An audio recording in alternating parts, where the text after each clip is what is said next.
오늘 한 조간신문 보도 중에 이들 핵심 공무원 3인방이 백운규 전 장관이 지시를 했다라는 취지의 진술을 했다라는 보도가 나왔습니다. 이 보도의 사실 여부도 아직은 확실하게 예단할 수는 없습니다. A 국장, 소위 양재총 국장, 실무진은 백 전 장관의 지시에 따라서 즉시 가동 중단을 추진해야 했다라고 진술을 했다라는 보도. 이 과장, 주글레 과장, 백 전 장관의 지시가 없었다면 외부기관의 경제성 평가 과정에 참여해 원전 가동 경제성을 낮추자고 하진 않았을 것이다. 결국 백운규 전 장관 지시로 인해서다. 한 명 남았죠? 신내림설과.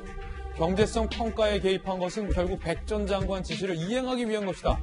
3인방 영장 발부 시 백운규 청와대 수사가 본격화될 것이다. 라고 조선일보는 보도를 하고 있습니다.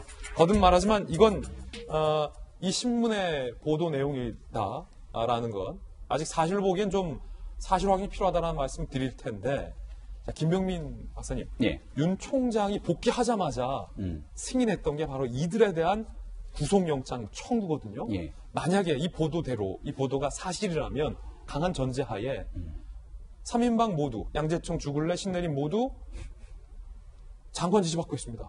네. 그럼 이게 무엇을 의미하는 거예요? 백운규 장관 혼자의 정무적 판단일까? 아니면 백운규 장관이 당시 청와대에 있었던 핵심 관계자들과 소통하면서 모종의 지시 등이 있었는지에 대한 수사로 이어질 수 있다는 가능성들을 내비치고 있다 보고요. 윤석열 총장 하면 떠오르는 게 지난 특수통 출신으로 국정농단 등에 대한 전 정부 인사들을 구속시키는 수사의 결정적인 역할을 했던 인물로 볼 수 있습니다. 과거에 있었던 사건들을 우리가 복기해보면 제일 첫 번째로 가장 약한 고리부터 시작하게 되는 모습을 봅니다. 지금 이 사건의 가장 약한 고리는 감사를 방해하기 위한 목적으로 자료를 삭제했다는 것. 이건 우리가 흔한 말로 빼박이라는 표현을 하게 되는데요. 빼도 박도 못할 정도로 자료를 삭제했던 부분들이 나타났기 때문에 이를 피해갈 방법이 아마 없을 겁니다. 감사 방해를 통한 내용들을 바탕으로 수사가 진행되고 있는 상황이고 이와 더불어서 경제성에 대한 조작까지 있었던 내용들에 대한 여러 가지 진술들이 확보되고 있는 것으로 보이는데 과거에 있었던 국정농단 사건에 비춰봤을 때 엄청난 천문학적 금액에 달하는 국고 손실이 있을 수도 있는 내용을 바탕으로 이거 다 국민의 혈세, 세금으로 나가게 되는 거거든요. 이거를 특정 공무원이 경제성 평가 등에 대한 자료를 허위로 조작시켜서 결정을 엉뚱한 방향으로 튀게 만들었다면 개별 공무원 혼자 감내할 수 있는 문제가 아닙니다. 그렇다면 만약 구속이 되고 난 뒤에는 훨씬 더 많은 저간의 상황들에 대한 진술들이 쏟아져 나올 가능성이 있고 이 내용들이 지금 보도되고 있는 것처럼 백운규 장관의 지시로 이루어졌다 그러면 백운규 장관, 전 장관 또한 이 모든 것들을 혼자의 정무적 판단으로 이야기를 끌어내기 굉장히 어려울 겁니다.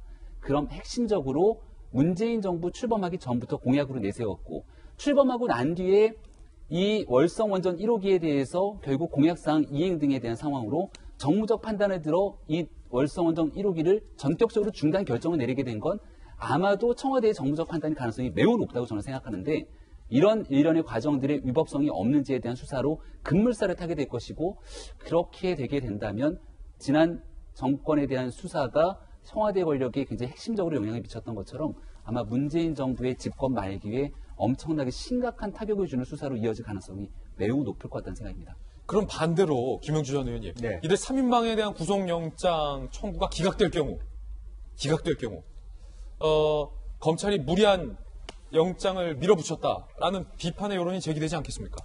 뭐 일부 비판의 여론을 제기될 수 있습니다만은 사실은 영장 발부가 기각된다고 해서 이 원체 실체적 진실하고의 그 직접적인 연관이 없을 수도 있어요. 말하자면 재판부가 이 사람들이 공무원이라는 점 그리고 이미 상당히 많은 어떤 증거가 확보했다고 했을 때는 굳이 구속 수사를 하지 않더라도 결국 구속 수사를 하지 않는 것이 오히려 원칙인 상황이기 때문에 오히려 아까 김강삼 변호사 말씀처럼 신내림 서기관 정도는 구속될 가능성이 저는 높다고 보여지고 나머지는 사실은 불구속 수사를 할 수 있을 개연성이 가장 높은데 굳이 그 서기관조차도 확실한 증거가 있고 이미 다 몇 건의 삭제가 사실로 드러났다면 굳이 구속해야 되느냐 하는 부분이 있기 때문에 그렇군요. 그것이 전반적으로 이 기소했다라는 것에 대한 상당한 뭐 치명상을 입혔다 그렇게 보기는 어려울 것 같습니다. 그 영장 발부되냐 이제 기각되냐 이건 상당히 중요한 부분이라고 봐요. 그러니까 만약에 영장 발부가 된다고 하면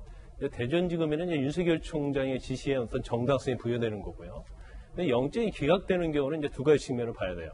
영장 기각 사유가 소명 자료가 부족해서 기각을 했다고 한다면 이건 검찰에서 수사를 잘못한 거예요. 그렇군요. 근데 그게 아니고 소명 자료는 잘 인정되지만 어떤 공무원으로서 상급자의 지시에서 어쩔 수 없이 했다랄지 아니면 도주나 증거인멸 우려가 없다 이런 식으로 기각이 되면 사실은 검찰에 이 책임을 물을 수가 없다고 봅니다. 그런데 이제 만약에 영장이 발부되면 그 이후의 행보가 어떻게 될 것이냐. 우리가 아까 신내림 서기관 얘기했잖아요. 근데 검찰은 결국은 그 신이 누군가를 아마 쫓아갈 거예요. 예. 그래서 신이 어떻게 지시를 하고 어떻게 했느냐.